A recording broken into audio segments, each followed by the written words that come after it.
Doreen, I got in touch with you to talk about the UK Tobacco and Vapes Act, as this is, I believe, a very strong and remarkable piece of legislation. Can you start off, please, Doreen, by telling our listeners a bit about the history behind the Tobacco and Vapes Act and what it entails of? Sure, Darren, no problem at all. So the Tobacco and Vapes Act 2026 is the latest step in a long-standing public health approach to reduce smoking harm.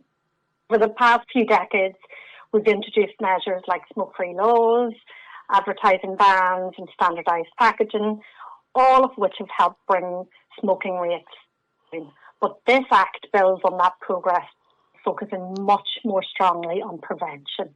And the central aim really is to create a smoke-free generation by making it illegal to sell tobacco to anyone born on or after the 1st of January 2009. So that's today's children will never legally be able to buy cigarettes.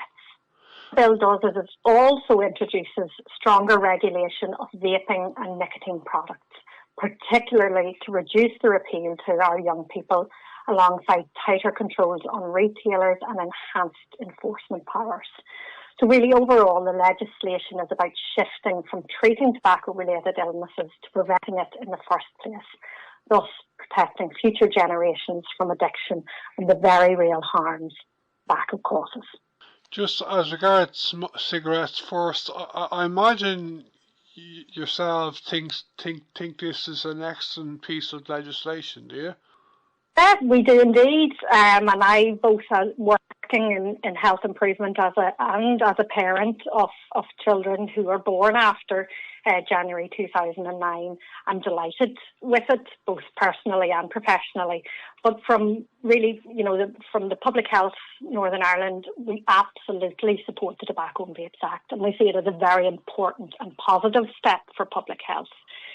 It's an ambitious piece of legislation, and rightly so, because smoking remains the leading cause of preventable illness and death, including here in Northern Ireland, where it still claims over 2,000 lives each year.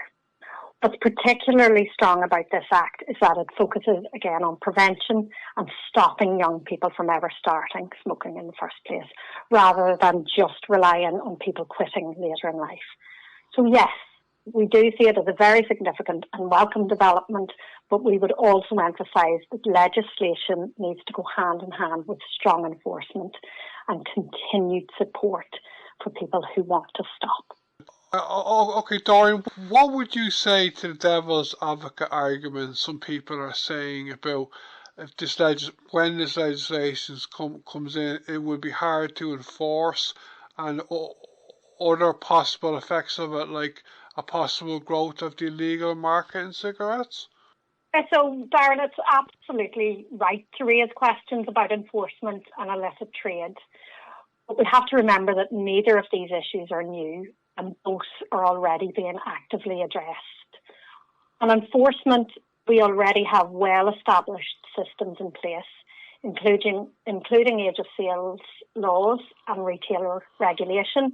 And this Act builds on this by strengthening the penalties, retained controls and enforcement powers.